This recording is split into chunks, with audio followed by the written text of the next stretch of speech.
All right, thank you very much, Ben. Yes, indeed, we are speaking to that man that those people were talking about. Yes, we are speaking to Raila Odinga, the former Prime Minister and also CORD leader, and he's going to be speaking to us about his State of the Nation address yesterday. But of course, also, there have been many reactions to this, and we'll be touching on that. And welcome to KTN News tonight, Buana Prime Minister. Let's start from where this gentleman left it off, because they are saying that on the Eurobond, for example, you need to walk to the EACC, tell them what you know. That way you'll be helping the cause of anti-corruption crusade in Kenya. Well, Joe, I said that I didn't have to go to EACC. I already had instructed my lawyers, who provided them with the information that I had, the questions that I was raising with regard to the Eurobond money. And Joe, this is a very serious matter that does not need to be trivialized. I still maintain that over 100 billion shillings of this Eurobond money did not come into this country. And I'm shortly going to show them why I believe so. But this is a serious thing. Why shortly? Why don't you do it now? Kenyans want to know yesterday what happened to this money. 140 billion surely is not small change. You remember that the Director of Public Prosecutions did instruct the Criminal Investigation Department, together with the EACC, to carry out investigations and report to him within 10 days. Here today he says that the report is ready and that he will be receiving it on Friday. The question you ask is, if that report is ready, why is it not with him? Because only the investigators would know whether the report is ready. And if it's ready, it should have been handed over to him.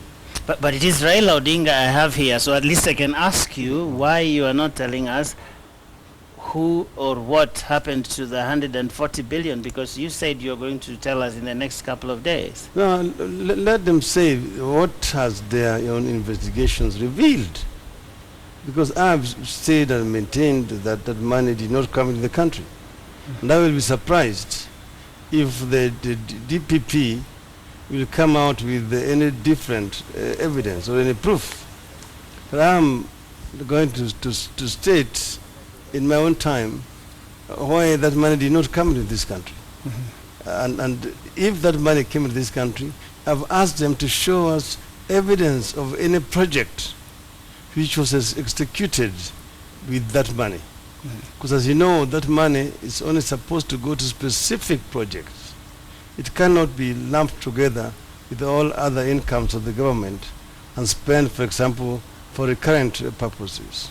Now, the Presidential Strategic Communications Unit, which presumably speaks for the President, has responded to your statement with regard to these infrastructure projects, and they say that you influenced some of these infrastructure projects, and I quote, Odinga's intention was for a successor administration to finance these inflated contracts and provide him with a colossal retirement package, essentially saying that you knew that some of these projects would fall due, the payment would fall due in the successive administration, and that somehow you had some interest in them, and that is why you are pursuing this Eurobond cash, because you know that the government has refused to pay some of them, which apparently you had some interest in.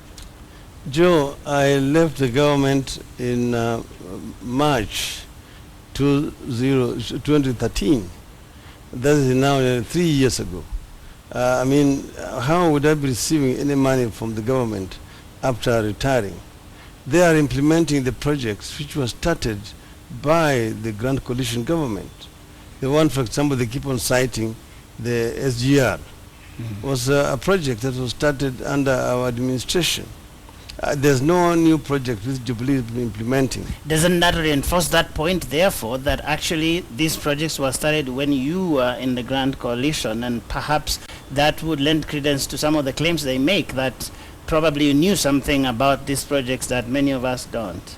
What we didn't know about those projects. I mean, under our administration, there were no commissions, there was no extortions from contractors. Everything was done above board. You know, the tendering, as they call it, is tenderpreneurs, is basically a new terminology coined by the Jubilee. We ran a very strict administration, and therefore, I mean, I have no regrets at all over what we did. And if anybody has got any proof, they are very free to produce it. So this reason why the Eurobond money did not come to Kenya, when is that you're going to give it to Kenyans? Because I think it is a very important point, don't you think so? Yes, Joe. The money that came into Kenya, there's clear proof, and you can actually find that record in the central bank, how that money found its way into this country. But it's the other money which did not come, and even they themselves know it. They cannot convince any serious accountant or economist that that money did come into this country. They are trying to cook up figures, basically to try to justify the expenditure of that money. And you believe it's okay to postpone revealing what really happened to the money? That I find that disturbing. Let's wait for Mr. DPP, Mr. Tobiko, who says he's receiving the report on Friday. So let us wait for Friday. I'll look for you after Friday. But I'll certainly be very happy I'll to look come. for you after Friday. But let's speak about this whole question of corruption a little bit more. And there are people who have accused you of double speak, in the sense that there are a lot of corruption allegations touching, for example, on 8 of the court governors in Kenya, whether it is the governor of Nairobi, the governor of Machakos, the governor of Marsabit, Turkana, Migori. All these people have been named in one scandal or another, whether proven or not. But your standard, which we saw during the Anwar Guru saga and lately with Henry Rotich, was that when you're mentioned, you need to step aside and let investigations happen. We haven't had you come out as vociferously as you did during that. Why is that? You know, Joe, we have said that Jubilee is the government. We are the opposition. You can only highlight when we see cases of corruption. Like in the case of NYS, we had proper evidence that money was being embezzled. Like in this case of Eurobond, we have evidence. I have not had evidence against the people you're talking about. That has not been brought to our attention. But So at we have that said time- that the government has the responsibility, they are the machinery to investigate and to prosecute. At the moment, Mr. Odinga, there are 2 levels of government. And those governors are government wherever they are dealing with public funds. Surely it should concern you, even if you're not going to arrest someone and take them to court, that someone associated with your party has been mentioned in something. Wouldn't there be a place where the leader of the party says, why don't you step aside until this thing is sorted out, even if it's just for the reputation of the party? You see, what has happened here is that there are some allegations which have been made against the governors. The Auditor General has audited and actually cleared them, a number of those cases. But some of them have been summoned and have gone before the Senate committee, as is required by law, and have been able to satisfy the Senate committees. So if after that, what reason do I have to continue pursuing them? So what is the standard that we should use in this country, according to you? If today someone wakes up and says, I stole this amount of money, is that the point at which I should step aside? Or is it after I've gone through some body, whether it is a court or whatever other body, that then clears me? What is the standard? Because that is not the standard that we have seen you and perhaps some of your party members apply. No, you know, if, for example, there are sufficient evidence and there's an allegation against you, then the authority ought to ask you to step aside. But you saw, for example, last year, the president went and tabled the so-called list of shame, 145 senior government officials, and they were actually compelled to step aside. and then they did step aside. After nearly 9 months, nothing had been produced against them. So some of them, like ministers, have since been relieved of their duties, but only one minister is in court facing corruption-related charges. The others have not been charged with any case of corruption. I think that itself is unfair. When you reach that stage, when you are asking somebody to step aside, then you should be able to should have sufficient evidence and conclude the investigations within the shortest possible time, so that the particular individual is either charged in a court of law or cleared. That I think is how it's done in proper civilized societies. So what should happen to your co-principal, for example, Moses Wetangula, who has been mentioned, even if there hasn't been any evidence provided yet, at least what that we've seen, he said he's going to sue somebody, but there is a question that has been raised about his integrity. What is your take on a situation like that? Because it has an impact on the image of your party and your anti-corruption crusade.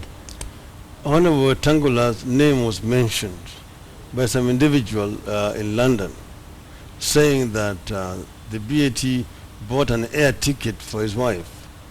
Honorable Wetangula has refuted and has demanded either evidence or apology from the BBC, which did that broadcasting. And he has even gone further and gone to court and sued the BBC for defamation. So if the BBC has got that evidence, it will come in court. I don't think that if there was particular evidence, to provide an evidence of an air ticket is so simple. I'm sure it will come out.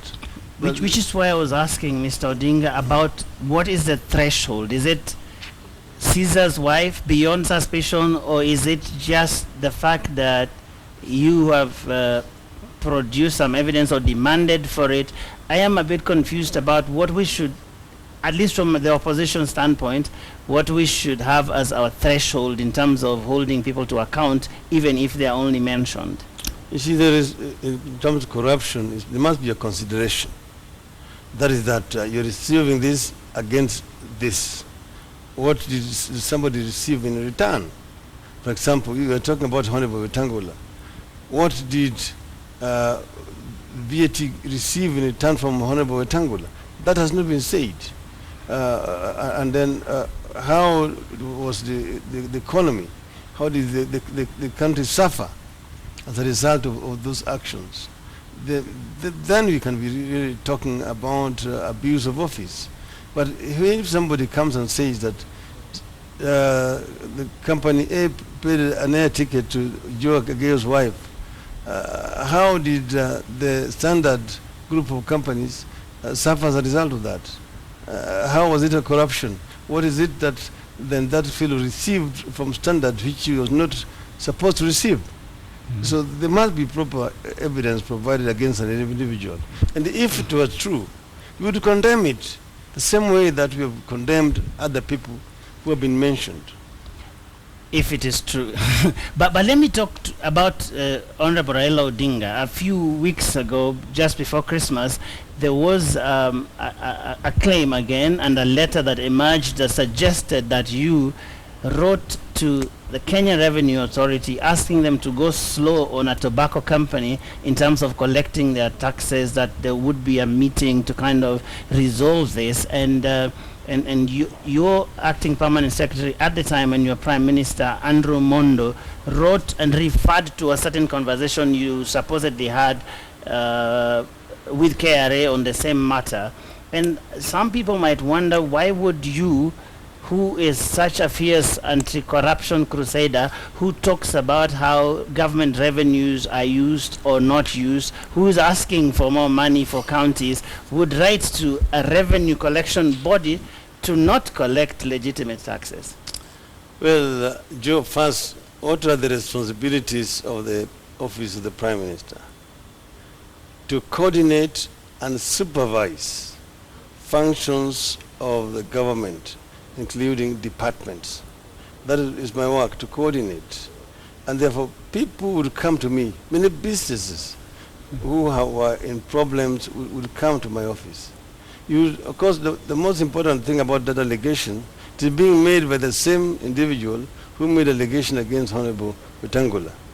Ask yourself, is it... I understand that, Mr. Hopkins, but... Let me get to the point. Yes, thank you. The point is that a number of companies used to come to the office of the Prime Minister when they were in problems. Like if a company would come and say that they are being targeted by the revenue authorities which is working in the interest of their competitor, for example, that they are trying to work in the interest of BAT to drive them out of business. It is the work of the office of the Prime Minister to investigate. And that is the purpose of supervision and direction. So what we did in those cases was to bring these companies together and then hear them, set up a team to look at the complaints. You remember, there was another case where your own group here, the Standard Group, the companies along Mombasa Highway all came to my office when the Ministry of Roads had given notices of demolishing all the properties along the Mombasa Highway which were on road reserves. The Samia Group up there, all these PPS and so on. And what I did was set up a task force to find a solution. I appreciate that. Help you. I appreciate that, and I don't hold brief for the Standard Media Group on matters like that. But I wanted to refer to this specific, because you said we specifically request you, that is KRA, to suspend the agency notices dated 22nd April 2010 addressed to various bankers and the demand notices issued to the company requiring payment within 30 days. So there is KRA requiring this company to pay. Were you doubting whether it was legitimate taxes or what? That's what I would like to understand when you are saying there may have been other motives. Businesses will tell you that sometimes there have been very hefty assessments by the KRA, and they give you, for example, a very limited period of time. And by the time, for example, your cases are heard in a court, you will have gone bankrupt. So if you are wanting to help any businesses, then you must suspend action which is intended to basically drive the business out of, into extinction. That is the work, because they will not help if eventually you are able to get the matter resolved when the business has already gone bankrupt. So that's the reason why. And you can see the letter was very polite. I had the powers to direct the KRA to stop the actions. But no, they were requested.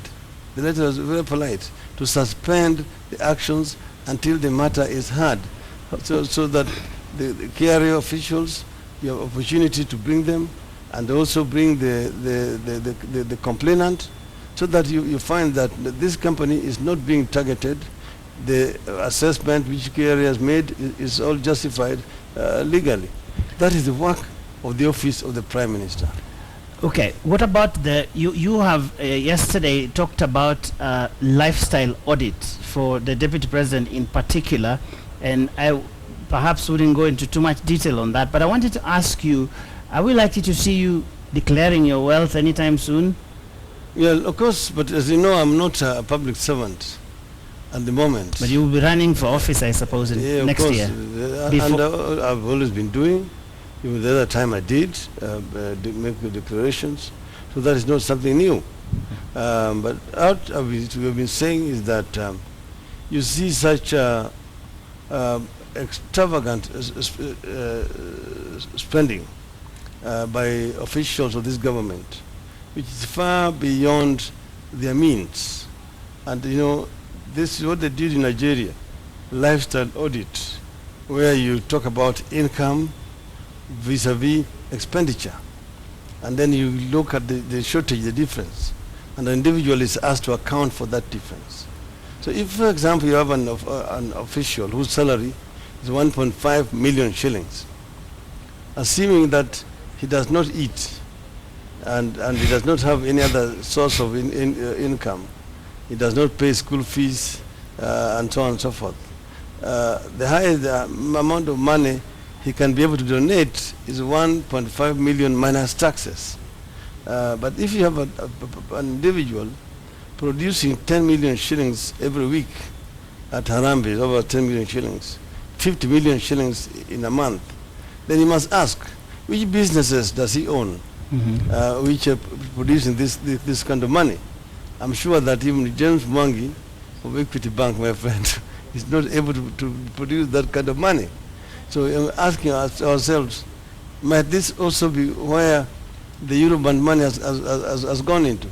Because he told, we have prepared a jitayarisha ya kutosha for the 2017. Okay, you may be. Okay, we really need to end this, but finally there are people who have said you should retire from politics. The Ipsos poll done 2 weeks ago talked about 34% of Kenyans saying you're better off serving out there, not running for president. A quick answer before we close this. 34 out of 100 means that there are 66% of Kenyans who want me to continue in politics. So, but 34% is less than half of Kenyans, and majority of those 34% are Jubilee supporters. I'm not looking for votes from Jubilee supporters. One would think that you'll be wooing them to come to your side. ODM.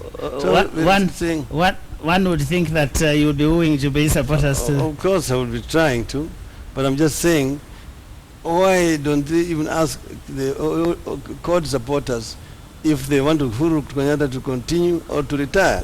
So why is that question only being asked of Raila?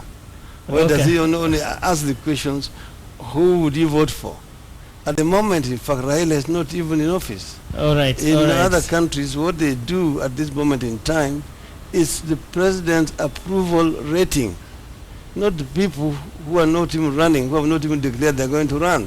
So why is this obsession, but it's obscene of it, about who and how many people want Raila to run and how many people don't want Raila to run?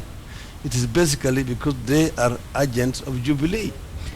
All right, I'll ask them the next time I find them. Thank you very much, Raila Odinga, former Prime Minister, speaking to us on a number of issues based on his State of the Nation address yesterday. We are going to be taking a short break right now, but remember there are more stories coming in, and we'll be getting back to Ben Kitili in just a short while.